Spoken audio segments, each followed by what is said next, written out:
सबसे पहले आपकी यूज़र आईडी और पासवर्ड आपको यहाँ पर डालना होगा। आपकी आईडी और पासवर्ड आपको ईमेल पर प्राप्त हुआ होगा। यूज़र आईडी आपको यहाँ पर डालनी है, यहाँ पर ब्रांच कोड आपको नहीं डालना है, आपको ये चीज़ ध्यान में रखना है। और पासवर्ड आपको यहाँ पर डालना है। इसके बाद में रिमेंबर मी पे आपको क्लिक करना होगा, उसके बाद में साइन इन पे आपको क्लिक करना होगा। फिलहाल मैंने यहाँ पे सारी चीज़ें डाल दी है। मैं रिमेंबर मी पे क्लिक करता हूँ, उसके बाद में साइन इन पे क्लिक करता हूँ। क्लिक करने के बाद में आपको कुछ इस प्रकार का इंटरफेस यहाँ नज़र आने वाला है। आप यहाँ देख सकते हैं एक नोटिफिकेशन आपको दिया हुआ है, आपको इससे बिल्कुल भी घबराने की जरूरत नहीं है। इस नोटिफिकेशंस को आप इग्नोर कर सकते हैं। आपको किसी भी प्रकार के डॉक्यूमेंट भेजने की आवश्यकता नहीं है। तो हम यहाँ पर नीचे से क्लिक करते हैं तो यहाँ पे नोटिफिकेशंस हट जाता है। अब आपको करना क्या है, आपके जो भी वॉलेट है, जो कि आपको जब ईमेल आएगा उसमें क्यूआर कोड आपको मिलता है, उस क्यूआर कोड के माध्यम से आप इसमें पेमेंट ऐड करके देख सकते हैं। सबसे पहले सिर्फ मात्र 1 रुपये आप ऐड कीजिए, उसके बाद में बाकी की राशि जो कि पैन कार्ड के लिए आवश्यक होती है वो चीज़ आपको यहाँ पे ऐड करना होगा। आप देख सकते हैं यहाँ पर एक बटन आपको शो होगा, यहाँ पे क्लिक करना होगा आपको। वैसे ही जैसे आप क्लिक करेंगे वैसे ही प्रोसेस यहाँ आगे बढ़ जाएगी। साथ ही आपको समझ में भी आएगा कि क्या क्या प्रोसेस यहाँ होने वाली है। तो सिंपल यहाँ पे जैसे आप क्लिक करते हैं, मैंने वॉलेट में पेमेंट डाल लिया है पहले ही, तो मैं यहाँ पे क्लिक करता हूँ। तो जैसे आप क्लिक करेंगे, क्लिक करने के बाद में एक ऑप्शन आएगा, बस आप इस ऑप्शंस को आपको ओके कर देना है, जो कि आपको सिंपल ज़्यादा नहीं सोचना है, ओके ही करना होगा आपको। जैसे आप ओके करते हैं प्रोसेस आगे बढ़ जाती है। बढ़ने के साथ साथ आप गवर्नमेंट की वेबसाइट पे रिडायरेक्ट हो जाते हैं। साथ ही आप देख सकते हैं यहाँ पे tax information network of income tax department की यहाँ वेबसाइट आपको ओपन हो जाती है, जो कि आईटीडी डिपार्टमेंट की वेबसाइट है।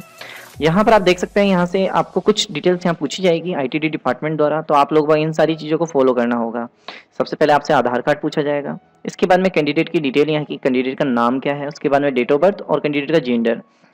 यह डिटेल अगर किसी भी प्रकार से गलत होती है तो आपकी यानी कि जो प्रोसेस है वो यहीं पर स्थिर हो जाएगी और वापस से बैक हो जाएगी। ऐसे में आपको वापस से इसे रीअप्लाई करना होगा। यहाँ पर एक चेन आपको नजर आ रहा होगा, यहाँ पे क्लिक करके इस प्रोसेस को आप आगे बढ़ा सकते हैं। तो सिंपल हम ये सारी चीज़ों को भर लेते हैं।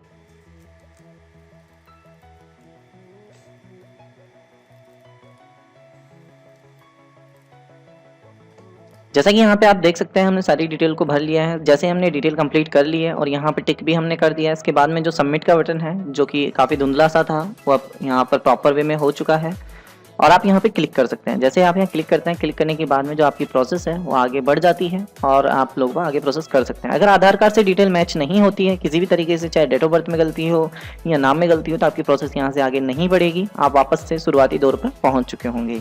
तो सबसे पहले मैं आपको सजेस्ट करना चाहता हूँ, जो ये प्रोसेस है वो एकदम सही सही आपको भरनी होगी।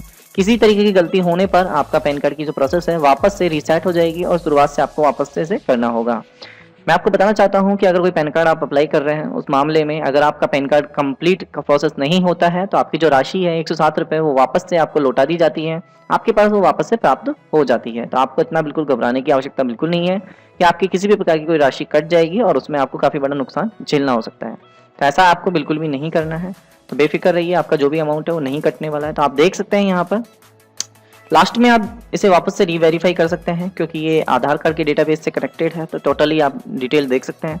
यहाँ पर आपसे पूछा जाएगा एक नीचे नीचे कि क्या आपका एक से ज़्यादा नाम है, तो आपको इसमें नो का जो ऑप्शन है उसको सेलेक्ट करना है। जैसे हम नो के ऑप्शंस पे क्लिक करते हैं तो ये जो नीचे की लाइन है वो हट जाती है और सिंपल आप देख सकते हैं यहाँ पर नेक्स्ट का जो बटन है उस पर आपको क्लिक करना होता है।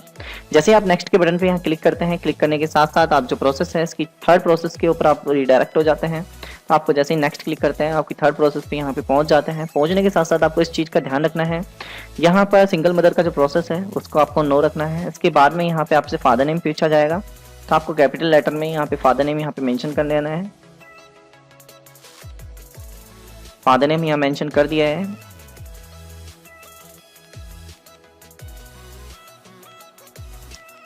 आपको 2 बार यहाँ फादर नेम आपको पूछा जाएगा, तो जो भी किसी भी प्रकार की मिस्टेक रह जाती है तो वो चीज़ आप यहाँ मेंशन कर सकते हैं। तो यहाँ पर पहले पूछा जाता है कि फादर नेम, उसके बाद में री एंटर फादर नेम, तो ये दोनों अलग अलग हैं। आप मदर नेम नहीं भरना चाहते हैं तो कोई इशू नहीं है, मदर नेम मत भरिए, कोई इशू नहीं है इस चीज़ के अंदर। आपको सिंपल यहाँ पे जो आधार कार्ड यानी कि जो पैन कार्ड है आपका उसके ऊपर प्रिंट क्या नाम चाहते हैं आप, तो यहाँ फादर नेम होता है, तो आप फादर नेम यहाँ पर सेलेक्ट कीजिएगा। तो आपका जो भी पैन कार्ड है जब आएगा तो फादर नेम प्रिंट होकर आएगा। ज़्यादातर इंडियन गवर्नमेंट के हिसाब से जितने भी डॉक्यूमेंट हैं उनमें सभी में फादर नेम मेंशन होता है। कभी कभी कुछ डॉक्यूमेंट में मदर नेम नहीं होता है। ऐसी में डिफिकल्ट प्रॉब्लम आपके सामने खड़ी हो जाती है कि आप मदर नेम से पैन कार्ड बना लेते हैं और वहाँ पर वेरिफिकेशन करने में काफ़ी दिक्कतों का सामना आपको करना होता है। तो हम यहाँ पर नेक्स्ट का बटन आपको नज़र आ रहा होगा। नेक्स्ट के बटन पे आपको जैसे ही क्लिक करते हैं आपकी प्रोसेस आगे बढ़ जाती है। जैसे आप यहाँ फोर्थ स्टेप में पहुंच जाते हैं तो यहाँ पर आपसे कुछ स्टेप पूछे जाते हैं जो कि कुछ इस प्रकार से हैं। पहला स्टेप आपसे पूछा जाता है कि क्या आप फिजिकली पैन कार्ड मंगाना चाहते हैं, तो यहाँ पर आपको यस कीजिए यहाँ पर। इसके बाद में पूछा जाता है आपकी इनकम ऑफ, यानी कि आपकी किस तरीके से इनकम है। तो यहाँ सैलरी अगर आप लेते हैं सैलरी से इनकम है, यहाँ इनकम फॉर बिजनेस, आपका किसी प्रोफेशनल है आप तो बिजनेस वगैरह ये है तो उसमें आपको ये सेलेक्ट करना होता है। इसके अलावा हाउस प्रॉपर्टीज़ वगैरह, कभी कभी कोई लोग बाग अपनी प्रॉपर्टी वगैरह को किराए पे देकर प्रोसेस करते हैं तो उस मामले में ये चीज़ आता है। इसके बाद में इनकम फॉर अदर सोर्स, यानी कि इन सब कैटेगरी के नहीं आता है तो कहीं और से आप इनकम कर रहे हैं तो इनकम फॉर अदर सोर्स आता है। अगर आप स्टॉक मार्केट वगैरह किसी से अगर पेमेंट वगैरह कमाते हैं, बिटकॉइन वगैरह से पेमेंट कमाता है तो कैपिटल गेन के ऑप्शन यहाँ पे आपको मिल जाता है। अगर आपकी किसी भी प्रकार की इनकम नहीं है, जैसे महिला कैटेगरी में होती है, ठीक है, तो किसी प्रकार की कोई इनकम नहीं करता, नो इनकम आप सेलेक्ट कर सकते हैं। तो यहाँ पर मैं फिलहाल यहाँ इनकम फॉर अदर सोर्स पे क्लिक करता हूँ। उसके बाद में ऑप्शन आता है टेली, यानी कि जो कि आपसे कम्युनिकेशंस की जो डिटेल्स होती है उससे संबंधित यहाँ पर डिटेल आपको भरनी होती है। तो यहाँ पर आपको सबसे पहले दे रहा होगा 91, यहाँ पे इंडिया का जो कंट्री कोड है वो चीज़ यहाँ सेलेक्ट किया जाता है। उसके बाद में यहाँ पर आप देख सकते हैं यहाँ पे आपसे मोबाइल नंबर पूछा जाता है, तो सिंपल यहाँ पे मोबाइल नंबर डालना है आपको और यहाँ पर आपको ईमेल आईडी। इस वाले कॉलम में आपको कुछ नहीं डालना है, इस चीज़ का आपको ध्यान में रखना है। अगर आप मोबाइल नंबर डाल रहे हैं, अगर आप टेलीफोन नंबर डाल रहे हैं तभी आपको एरिया कोड या एसटीडी कोड आपको डालना होगा। तो ये वाला कॉलम आपको खाली रखना है। अगर आप इस कॉलम में मोबाइल नंबर डालकर यहाँ कॉलम भर देते हैं तो आपकी प्रोसेस आगे नहीं बढ़ेगी, इस चीज़ का आपको ध्यान में रखना है। तो मैं यहाँ पे मोबाइल नंबर जो भी है वो यहाँ पे मेंशन कर देता हूँ। इसके बाद में ईमेल आईडी यहाँ पर मेंशन कर देता हूँ।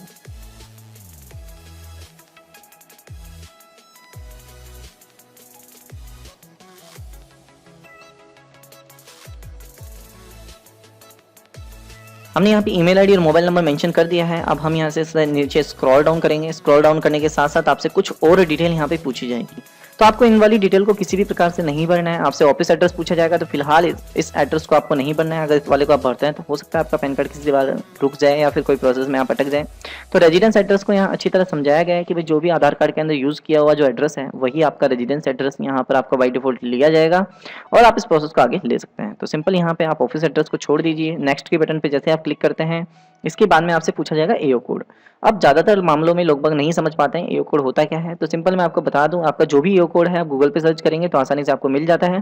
साथ ही यहाँ पर भी ऑप्शंस आपको मिलता है आपके एओ कोड का। अगर आप नहीं जानते हैं आपका एओ कोड क्या होता है तो मैं आपको सजेस्ट करना चाहता हूं, जो भी इनकम टैक्स डिपार्टमेंट नियरेस्ट आपका पड़ता है उनका कोड यहाँ पे मांगा जाता है। तो आप जो भी एओ कोड आपके सजेस्ट होते हैं वो चीज़ यहाँ पे आप मेंशन कर सकते हैं। तो यहाँ पर जब आप क्लिक करेंगे तो देखिए यहाँ पर ऑटोमेटिकली अपने आप ले लेगा। जैसे आप क्लिक करेंगे अलग अलग एओ कोड यहाँ पर अपने आप एओ कोड ले लेता है। तो इस चीज़ का आपको ध्यान में रखना है, जो एओ कोड यहाँ पे लिस्टेड है वही एओ कोड आपके काम करेंगे। जो एओ कोड एक्सपायर हो चुके हैं वो यहाँ पर यूज़ में नहीं लिया सकते। तो यहाँ पर मैं RJNW 104.1 यहाँ पर यूज़ में लेने वाला हूँ। तो सिंपल यहाँ पर एओ कोड मैंने सेलेक्ट कर लिया है जो कि नियरेस्ट इनकम टैक्स डिपार्टमेंट है। उसके बाद में मैं यहाँ पे सेलेक्ट करता हूँ जो भी प्लेस यहाँ पर। उसके बाद में आपको ऑप्शंस मिलेगा सबमिट का, बस आपको ये लास्ट वाला सबमिट है, इस पर आपको क्लिक करना है। अब इसके बाद में किसी भी प्रकार की डिटेल्स वगैरह आपको भरने की आवश्यकता नहीं है जो कि यूजर्स की। तो जैसे सबमिट बटन पे आप क्लिक करते हैं, क्लिक करने के बाद में ना तो आपको बैक लेना है ना रिफ्रेश करना है, सिंपल आपका जो प्रोसेस है वो आगे बढ़ जाएगा और यहाँ पर आपको एक बार रिव्यू आपको कंप्लीट दिखाएगा। तो आप कैंडिडेट को ये पूरी डिटेल आप चेक करवा सकते हैं, जो भी कैंडिडेट आपके पास में मौजूद है उनको आप चेक करवा सकते हैं प्रॉपर वे में और समझा सकते हैं कि भाई हमने ये डिटेल भरी है, क्या ये सही है या गलत है। इस प्रोसेस को आप आसानी से प्रोसेस कर सकते हैं। तो फिलहाल यहाँ पे आपके सामने नज़र आ रहा होगा पूरी डिटेल्स, यहाँ पर कैंडिडेट की क्या क्या डिटेल यहाँ पर शो होती है। हम इसे प्रॉपर वे में यहाँ चेक कर लेते हैं। अगर किसी प्रकार की कोई गलती है या कोई भी समस्या है तो आप इस प्रोसेस को क्रॉस करके शुरुआत से वापस से शुरू कर सकते हैं। ऐसे मामले में होगा क्या, आपका पेमेंट कुछ समय के लिए रुक जाएगा, यानी कि 107 रुपये जो आपके कटे हैं वो 2 से 5 मिनट के लिए कटे हुए रहेंगे। उसके बाद में वो आपके वॉलेट में वापस आ जाते हैं और आप प्रोसेस आगे बढ़ सकती है। तो ऐसा नहीं है कि आपका जो पैन कार्ड है वो प्रोसेस आपकी नहीं कर पाएंगे। तो यहाँ पर एक लास्ट में कन्फर्म का बटन आपको मिलेगा। कन्फर्म के बटन पे जैसे आप क्लिक करेंगे, क्लिक करने के साथ साथ ये प्रोसेस आगे बढ़ जाएगी और आप लोग समझ सकते हैं प्रोसेस आगे बढ़ने के बाद में आपसे या तो OTP का माध्यम आप सेलेक्ट कर सकते हैं यहाँ पर, या फिर आप KYC जो कि फिंगरप्रिंट के माध्यम से यहाँ पे आप सेलेक्ट कर सकते हैं। तो फिलहाल कैंडिडेट मेरे पास ही है यहाँ पर, तो कन्फर्म ये चीज़ है कि मेरे पास यहाँ मैं OTP के माध्यम से प्रोसेस को करने वाला हूँ। फिंगरप्रिंट के माध्यम से नेक्स्ट वीडियो में मैं आपको बताऊंगा कि फिंगरप्रिंट के माध्यम से आप कैसे कर सकते हैं। फिलहाल हम इस प्रोसेस को OTP के माध्यम से करने वाले हैं। जैसे ही आप OTP बेस eKYC पे क्लिक करते हैं, जैसे आप क्लिक करते हैं OTP जो कैंडिडेट के मोबाइल पर है, आधार कार्ड में रजिस्टर्ड मोबाइल नंबर, उस पर आपको एक OTP प्राप्त होता है। बस उसी OTP को वन टाइम आपको यहाँ पे सबमिट करना होता है। तो हम यहाँ पर क्लिक करते हैं। क्लिक करने के साथ साथ आप देख सकते हैं यहाँ पे प्रोसेस आगे बढ़ रहा है। मोबाइल पे प्राप्त ओटीपी को आपको यहाँ डालना होगा। डालने के बाद में आपको एक सबमिट का बटन नजर आएगा। जैसे ही आप सबमिट के बटन पर क्लिक करते हैं, क्लिक करने के साथ साथ जो प्रोसेस है वो आपकी आगे बढ़ जाती है। तो मैं यहाँ पर जो भी सबमिट का बटन दिया हुआ है उस पर यहाँ क्लिक करने वाला हूँ। तो जैसे आप क्लिक करते हैं, क्लिक करने के बाद में आपको जो नेक्स्ट इंटरफेस है वो आपको यहाँ पर कुछ इस तरीके से शो हो जाता है। बस आपको करना क्या है, इस तरीके से जब आपका ऑप्शन यहाँ पर शो हो जाता है तो आपको ये मान लेना है कि आपका पहला स्टेप यहाँ पे पूरी तरह कंप्लीट हो चुका है। बस आपको ओके जो ऑप्शन यहाँ पे आ रहा है इस पर बस क्लिक करना है। जैसे आप यहाँ क्लिक करते हैं, क्लिक करने के बाद में आपसे ई साइन का सिस्टम पूछा जाता है। तो मैं आपको सजेस्ट करना चाहूंगा, फिर से हम यहाँ ओटीपी की प्रोसेस को करने वाले हैं। तो आप लोग देख सकते हैं यहाँ पर जैसे मैं क्लिक करता हूँ, क्लिक करने के बाद में जैसे यहाँ पे क्लिक करने के बाद में आपके मोबाइल पर ओटीपी प्राप्त होता है। जैसे ही आप ओटीपी आपको मिलता है उसको बस आपको करना क्या है, यहाँ पर जो प्रोसेस है उसको फॉलो करना है। तो आप लोग बाग इस चीज़ का आपको ध्यान में रखना है कि यहाँ पर एक बटन आपको शो होता है। जैसे आप इस बटन पे क्लिक करते हैं, क्लिक करने के बाद में आपको आधार कार्ड नंबर यहाँ मेंशन करना है। जो भी आधार कार्ड नंबर है कैंडिडेट के जो आपने पहले डाले हैं वही आधार कार्ड नंबर यहाँ मेंशन करना है। उसके बाद में सेंड ओटीपी पे आपको क्लिक करना है। ऐसे में होगा क्या, जो भी ओटीपी का जो प्रोसेस है वो मोबाइल पर कैंडिडेट को ओटीपी प्राप्त होगा। प्राप्त होने के बाद में यहाँ ओटीपी आपको मेंशन करना होगा। तो हमें ओटीपी यहाँ मिल गया है। मिलने के साथ साथ वेरीफाई ओटीपी यहाँ पर क्लिक करना होगा आपको। जैसे आप क्लिक करते हैं, क्लिक करने के बाद में आपका प्रोसेस आगे बढ़ जाएगा। ना तो आपको इसे क्रॉस करना है ना रिफ्रेश करना है, इस चीज का आपको ध्यान में रखना है। और आपको बिल्कुल भी ऐसा कुछ नहीं करना है कि भाई आप इसे क्रॉस कर दो या रिफ्रेश कर दो। ऐसे में होगा क्या, आपकी प्रोसेस वापस से शुरुआत से स्टार्ट हो जाएगी। ज्यादा प्रॉब्लम का सामना आपको नहीं करना होगा। सिंपल आपको इतना सा प्रॉब्लम का सामना करना होगा कि 10 से 5 मिनट के लिए आपका जो पेमेंट है वो वापस से रिवर्स हो जाएगा और वापस से आपको शुरुआत से प्रोसेस स्टार्ट करनी होगी। तो आप देख सकते हैं जैसे ही हमने ये वाली प्रोसेस कंप्लीट कर ली है तो आप लोग यहाँ देख सकते हैं सिग्नेचर ऑथराइजेशन सक्सेसफुल, यहाँ ओके का ऑप्शन आपको मिल रहा है। बस आपको करना क्या है, इस वाले ओके वाले ऑप्शन पे आपको क्लिक करना है। जैसे आप यहाँ क्लिक करते हैं, क्लिक करने के बाद में आपका जो प्रोसेस है आगे बढ़ जाता है। बढ़ने के साथ साथ आपका जो प्रोसेस है वो कंप्लीट हो जाता है। अब आपको सिंपल 30 मिनट के आसपास आपको वेट करना होगा। अगर आपको स्लिप डाउनलोड करनी है तो जो भी आपने पर्टिकुलर ईमेल आईडी डाली है उस पर तुरंत 1 सेकंड के अंदर आपके पास स्लिप भेज दी जाती है और आप लोग वहां से अपनी स्लिप यानी कि जो एक्नॉलेजमेंट नंबर है यहाँ पर जारी हुए हैं वो वाली स्लिप आप डाउनलोड कर सकते हैं। स्लिप डाउनलोड करने के लिए आपको जो भी कैंडिडेट की डेट ऑफ बर्थ है वो आपको वहां पे मेंशन करनी होगी।